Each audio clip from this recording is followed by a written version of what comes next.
Active Hands are recently bringing in some new disability living aid products for around the home. This is another great one to use if you've got reduced hand function. It goes in the cradle to help you pour it. I'm just going to show you now how you can fill it. So it has a handle which is quite easy to use even if you don't have a good hand grip.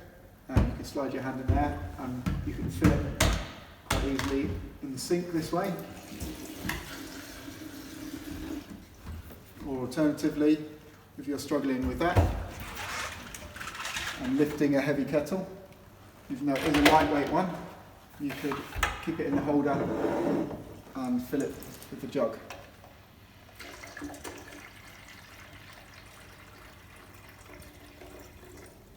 So as you can see, once it's all boiled, it will tip easily like that.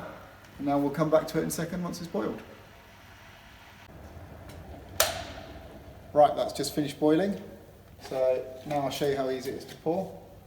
Tea bag in, just tip it from the back, make sure you've got the cup lined up. Tip it from the back. There you go.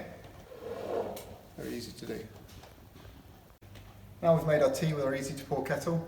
Another issue some of us have is transporting that tea back to where we want to drink it.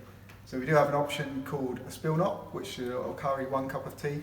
It kind of swings below it and it's very clever. Here we've got 2 cups of tea, so I'm going to use the muggy. Just place them in there. The handles go through the little slots on the outside.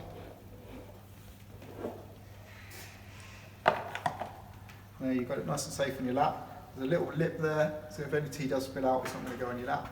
And I can take that back to the office.